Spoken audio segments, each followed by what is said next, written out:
Imagine a place where time seems to have folded in on itself, where the 21st century and the 20th century exist in the same moment. A place where the glow of a smartphone is just as likely to be extinguished by a government-ordered internet blackout as it is by a power cut. This isn't Europe as you know it. This isn't even the Russia of storybooks. This is a nation living in a reality so parallel, so utterly distinct, that it feels like another planet. We are journeying into the heart of modern Russia in 2025, a country of breathtaking contradictions, where ancient traditions collide with digital isolation, and where the daily life of its people will shock, surprise, and profoundly move you. Our story begins not in Red Square, but in the quiet, determined eyes of a people navigating a world that has closed its doors. The first thing you notice when you arrive in Moscow is the silence. Not a silence of emptiness, but a silence of disconnection. The constant digital hum that defines life in the West is gone. In its place is a palpable tension, a sense of being watched. The U.S. government advises its citizens not to travel here due to the ongoing war in Ukraine, the risk of wrongful detention, and the arbitrary enforcement of local laws. But for the 140 million people who call this planet home, this is not a travel advisory. This is daily life. The skies tell the first part of the story. There are no direct flights from London, Paris, or New York anymore. To get here, you must travel through Istanbul, Dubai, or Belgrade, neutral hubs connecting this isolated world to the outside. The moment you step off the plane, you are in a new gravitational field. Your Visa and MasterCard become useless pieces of plastic. The global financial system is a ghost here. Cash is king once again, and people have adapted, sleeping on their savings under mattresses and reviving old-school barter economies, swapping chickpeas and lentils for Pakistani rice. You are financially offline, and this is just the beginning. The digital curtain descends next. Senior lawmaker Vladimir Gutenev recently urged Russians to prepare for regular and necessary internet shutdowns, officially to stop Ukrainian drones from using mobile networks. But in practice, it stops everything. One moment, you are video calling a friend. The next, nothing. The online world vanishes. Shopkeepers can't take card payments. Taxi drivers can't navigate. The digital Iron Curtain has fallen, and it is clunky, controlling, and straight out of the Soviet playbook. VPNs, once a lifeline, are hunted like contraband. The only VPN permitted may well be the very patriotic network, a state-approved gateway that loads little more than Kremlin press releases and the weather forecast for Sochi. For younger Russians raised on Instagram and instant payments, this loss is a profound shock. For their parents, who remember queues for toilet paper, it is a grim and familiar return to the past. The government's message is clear. Frame scarcity as resilience. Sell isolation as sovereignty. The Kremlin's gamble rests on a familiar formula: security over comfort, loyalty over convenience. Yet, within this controlled atmosphere, life, in its stubborn, resilient way, flourishes. In the cities of Moscow and St. Petersburg, cafes and restaurants are open and busy. Public transport runs normally. Hotels welcome guests.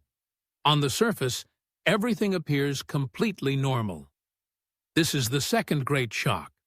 The war in Ukraine, while a constant presence on television screens, feels distant to those hundreds of kilometers from the front. While there have been drone attacks in Moscow, many residents only learned of them from the news, not from direct experience in their daily lives. The Hermitage Museum may be empty of Western tourists, its halls echoing mostly with the voices of Asian tour groups from China and Iran. But its art remains, a timeless testament to a culture that has endured far more than sanctions. In the tea houses, men play backgammon on low stools, the click-clack of pieces, a soothing rhythm in a world of uncertainty. The ballet still performs at the Bolshoi Theater. The metro systems, palatial and deep, still whisk Muscovites to their destinations with breathtaking efficiency.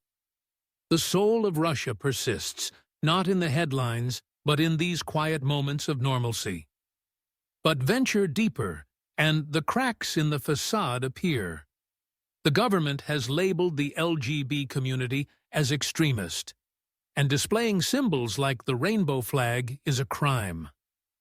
Peaceful assembly and freedom of speech are not protected rights.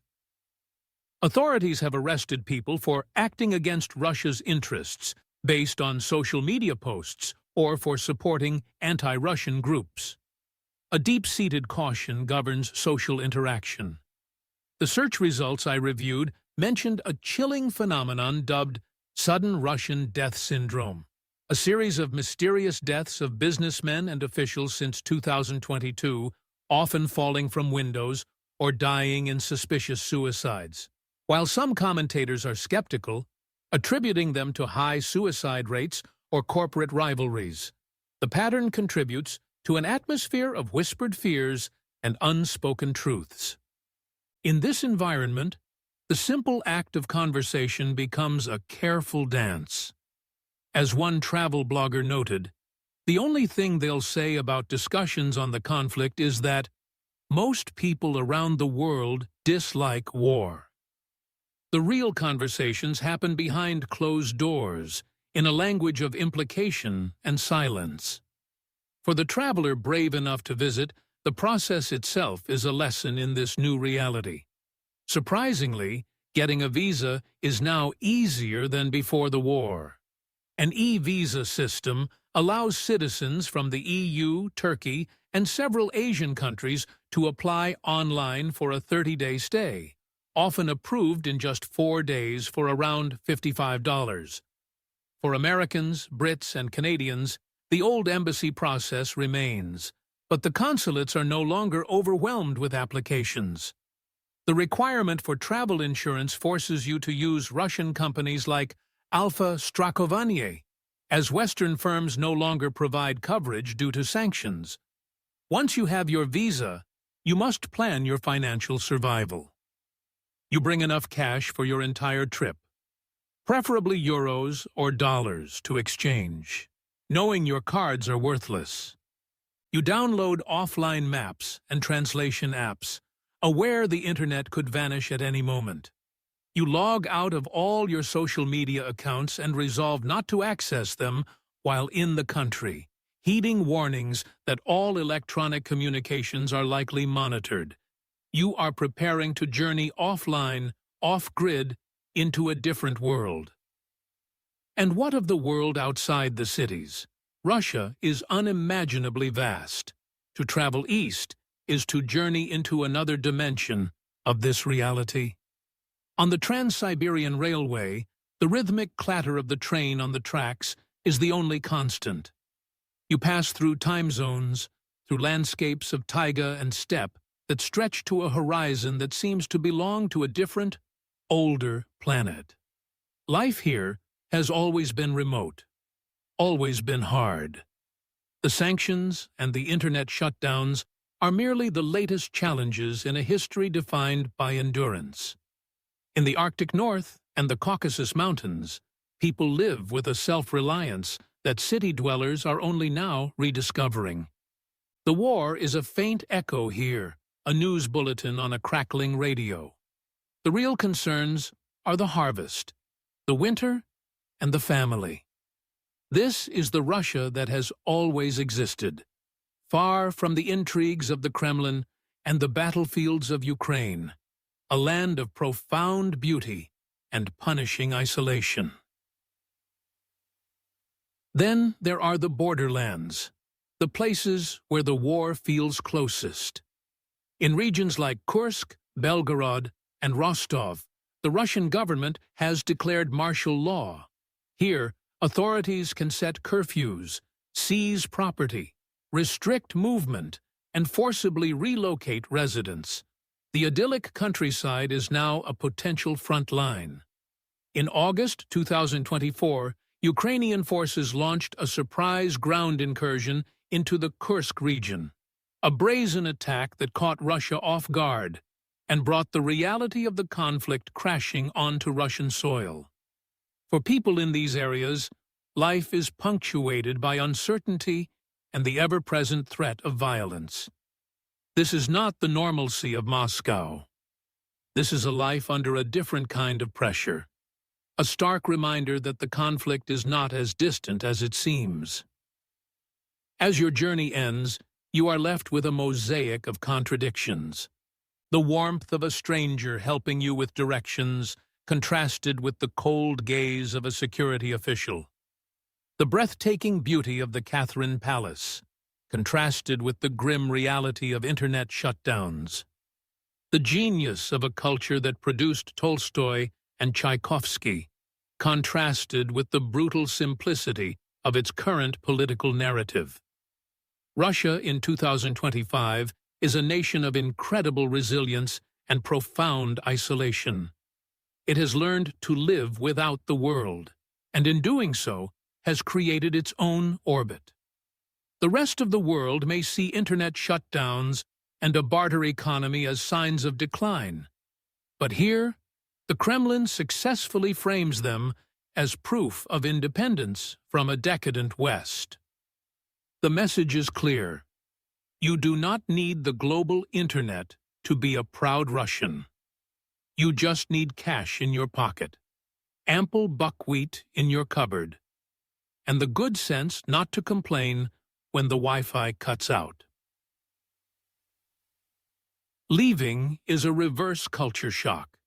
You board a flight from Moscow to Istanbul, and somewhere over the Black Sea, your phone pings back to life. Emails flood in. Social media notifications buzz. You are reconnected to the digital planet. But a part of you remains in that other world, a place of stoic endurance, of deep culture, and of a people carrying on with life under the weight of immense pressure. Russia in 2025 is not evil after all.